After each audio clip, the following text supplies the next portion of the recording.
Dollar को डार का डर भी ना रहा। हर रोज लंबी से लंबी छलांग। रुपए पर एक और दिन भारी रहा। इंटरबैंक में डॉलर की कीमत में 14 रुपए 11 पैसे इजाफे के बाद डॉलर 245 रुपए का हो गया है। गुज़श्ता रोज डॉलर 230 रुपए 89 पैसे पर बंद हुआ था।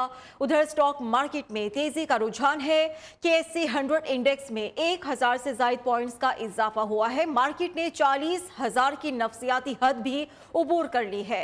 इसी पर बात करने के लिए हमारे साथ राजा कामरान भी मौजूद होंगे। इसके अलावा vice chairman Pakistan forex association Zafar Paracha साहब भी होंगे और माहिर मईशत डॉक्टर कैस असलम साहब भी होंगे। सबसे पहले हम राजा कामरान से अभी तक की मजमूई सूरत हाल के बारे में जानेंगे। राजा कामरान, बताइएगा क्या डिटेल्स हैं आपके पास शेयर करने के लिए? देखिए, रुपए की कदर के अलावा हवाले से जो इसहाकदार ने पॉलिसी अपनाई थी, अब उससे हुकूमत और स्टेट बैंक पीछे हटती हुई नजर आ रही है और रुपए की कदर को मार्केट बेस कर दिया गया है। और अब जो मार्केट में आहिस्ता आहिस्ता जो रुपए की कदर गुज़श्ता रोज ओपन मार्केट में खोली छोड़ी गई थी, अब उसको जो है इंटर बैंक में भी जो है आजाद छोड़ दिया गया है। इसी वजह से हम देख रहे हैं कि बहुत ज्यादा उतार चढ़ाव देखने में आ रहा है रुपए की कदर में। अभी जो है 9 रुपए 11 पैसे महंगा होकर डॉलर 240 रुपए पर इंटर बैंक में आ गया है, जबकि बैंकों की जानिब से है 250 ठीक रुपए है, तक की ऑफर की जा रही है। ऑफर की जा रही है। ठीक है, राजा कामरान हमारे साथ रहेगा। जफर पराचा साहब भी हमारे साथ मौजूद है, उन्हें भी शामिल गुफ्तगू करते हैं। जफर पराचा साहब, क्या समझते हैं इन हालात में डॉलर की कीमत आप क्या देख रहे हैं, कहां तक उड़ान भरेगी और डॉलर की कीमत कहां तक जाने के इम्कानात है? तो अस्सलाम वालेकुम। जी हेलो। वालेकुम अस्सलाम। जी सर, तो आपको देखिए आवाज आ जनाब, रही है जफर बात पराचा बात साहब? जी जा रही है। जी जी। था पिछले एक महीने से या 20 दिन से वो 255 और 258 का ही रेट था। और ठीक जो है। हम बैंक्स को सप्लाई करते हैं डॉलर्स, वो हम ऑफिशियली उनको 258 में दे रहे थे। तो हमने बस खुद ये कैप लगाया था कि मार्केट पैनिक ना हो। लेकिन ये जो हम इस्तेमाल करते रहे पहले भी ये तरीकाकार, ये इस दफा टोटली फेल हो गया। हम्म। और उससे ये हुआ कि सारा बिजनेस ग्रे मार्केट में चला गया। और ग्रे मार्केट में जाने से जो हमारे पास सप्लाई थी वो खत्म हो गई। लोग ग्रे मार्केट में 265-70 में बेच रहे थे और हमारे पास 90% जो डिमांड थी वो आर्टिफिशियल थी। वो लोग हमसे खरीद के ग्रे मार्केट में बेच रहे थे। तो फिर अब हमने ये फैसला किया कि हम इसको कैप को खत्म करें कि जो लोग ग्रे मार्केट में जाके बेच रहे हैं वो हमको आके बेचे, और जो हमसे लेके ग्रे मार्केट में बेच रहे हैं वो डिमांड खत्म हो जाएगी। तो सप्लाई भी आ जाएगी और डिमांड भी कम हो जाएगी और एक एक्चुअल पिक्चर आ जाएगी। तो जब हमने ये जी। बोल्ड स्टेप लिया, हमको देखते हुए बैंकों ने भी आज बोल्ड स्टेप लिया कि उन्होंने अपना जो इंटर बैंक रेट था उसको हकीकत के करीब ले आए हैं। वैसे भी दुनिया में जो इस वक्त निज़ाम है वो रियल एक्सचेंज इफेक्टिव रेट्स का निज़ाम है। हम्म। तो वो जब तक हम नहीं अपनाएंगे तो वो बात नहीं चलेगी। और IMF का भी यही कहना है कि आपके जी। यहाँ 3-4 रेट नहीं होने चाहिए, एक रेट होना चाहिए। ठीक तो है। हमको तो जी। इसलिए हमको जो इस दुनिया के साथ चलना है, और क्योंकि दुनिया अब एक ग्लोबल विलेज है तो एक हम अलग हट के अपना निज़ाम नहीं चला सकते या एग्जैक्टली किसी एक। ठीक है। जफर पराचा साहब हमारे साथ रहिएगा। हमें माहिर मईशत डॉक्टर कैस असलम साहब ने भी ज्वाइन किया है और उनका हम मौकिफ जानने की भी कोशिश करेंगे। डॉक्टर कैस साहब, जैसा कि आप देख रहे हैं कि डॉलर मजीद महंगा होता जा रहा है और पाकिस्तानी मईशत भी आपके सामने है। अब डॉलर कितना महंगा होगा और इसके क्या मईशत पर असरात मुरतब होते हुए आपको दिखाई दे रहे हैं? ये बहुत बहुत ये देखें, ये कैप के दिनों में तो 300 रुपए पे भी नहीं मिल रहा था डॉलर। अब शायद मिलना शुरू होगा, मगर ये नीचे नहीं आएगा क्योंकि ठीक है। जो खरीदने वाले हैं उनके पास बहुत पैसा है। हम्म। इंपोर्टर्स को भी चाहिए। जब तक आप एक्सपोर्ट करके डॉलर कमाएंगे नहीं, जब तक वो जो पाकिस्तानी हमें डॉलर भेजते हैं उनकी इज्जत नहीं करेंगे कि वो आपको ऑफिशियली भेजें, तो आपके पास ये जो रखे हुए हैं वो थोड़ी देर के लिए बाहर आ जाएंगे, फिर वो खरीदे जाएंगे। तो ये अभी तो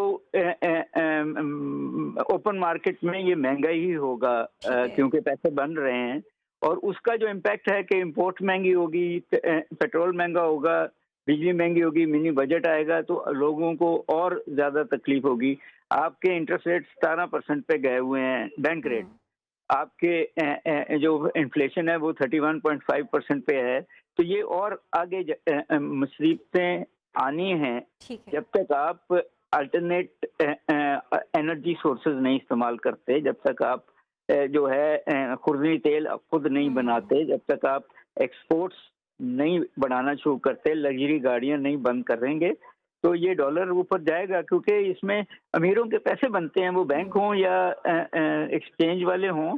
तो ये बात तो सही है कि इसका एक ही रेट होना चाहिए, मगर वो उस रेट का इम्पैक्ट जो है वो आवाम पे कहीं ना कहीं तो पॉजिटिव आना चाहिए ना। जी, बिल्कुल जब ठीक कहा आपने। इम्पोर्ट महंगी जी, हो जाएंगी तो कैसे आएंगी वो इम्पोर्ट्स?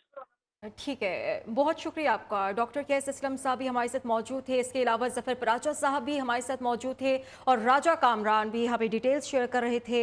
तमाम का बेहद शुक्रिया।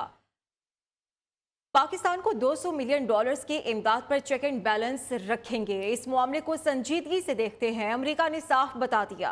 तर्जुमान अमेरिकी महकमा खारिजा नेड प्राइस ने कहा है कि अक़वाम मुत्तहिदा और गैर सरकारी तंजीमों के साथ मिलकर काम कर रहे हैं।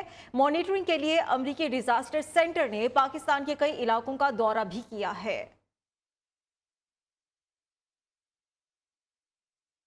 आगे बढ़ेंगे। वज़ीर आज़म शहबाज शरीफ के इत्तेहादी जमातों के कायदीन से राबिते, मुल्क की सियासी मुआशी सूरत हाल पर मुशावरत की गई है। वज़ीर आज़म ने अहम इजलास भी तलब कर लिया है। इजलास में मुल्क की मुआशी सूरत हाल, पंजाब, खैबर पख्तूनख्वा असेंबलीज के इलेक्शंस, मरदमशुमारी की उमूर ज़ेर गौर आएंगे। ब्यूरो चीफ इस्लामाबाद जावेद बलोच हमारे साथ मौजूद हैं, उनसे हम मज़ीद मालूमात जानते हैं। जावेद, कहिएगा, कायदीन से राबिते भी किए जा रहे हैं और अहम इजलास भी तलब कर लिया है, क्या कुछ होने जा रहा है?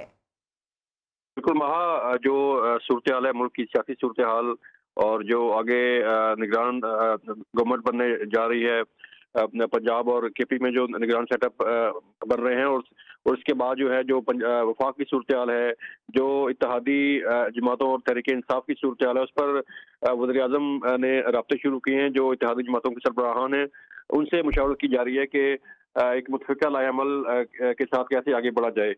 इस वाले से वज़ीर आज़म ने मुख्तलिफ कायदीन से भी राब्ते किए हैं, उनसे मुशावरत जारी है, जिसमें असद जरदारी साहब हैं, उनसे बात की गई है, मौलाना फजल रहमान से बात हुई जी, है। इसी तरह जो ठीक बाकी है, शुक्रिया आपका जावेद बलोच।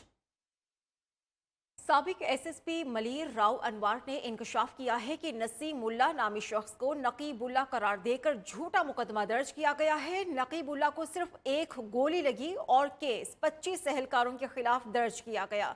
नकीबुल्लाह कौन था, असल मामला क्या था, हमारे नुमाइंदे रजब अली राव अनवार के साथ मौजूद हैं, उन्हीं से हम जानेंगे। जी रजब।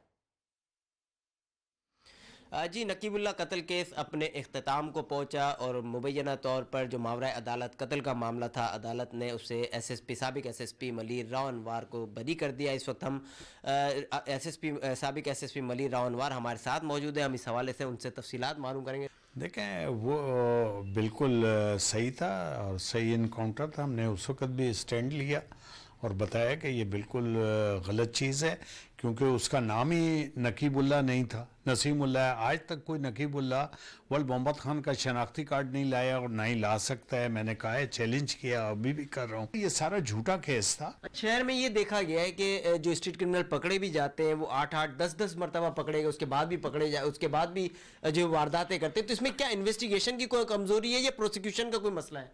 हाँ, इन्वेस्टिगेशन की ये कमजोरी है कि अगर वो पहली दफ़ा पकड़ा गया है और उसकी बेल हो गई और फिर दोबारा आके वारदात करता है, और तो फिर उसकी बेल में उनको बताना चाहिए कि ये पहले इस केस में इन्वॉल्व है, इसकी बेल ना ली जाए। बहुत शुक्रिया। हमारे साथ मौजूद थे साबिक एसएसपी मलीर राव अनवार, जिनका कहना था कि शहर में जो स्ट्रीट क्राइम बढ़ता हुआ है उस पर इंटेलिजेंस बेस्ड कार्रवाइयों के साथ इन्वेस्टिगेशन पे भी जोर देना चाहिए। जी ठीक है, शुक्रिया आपका रजब अली।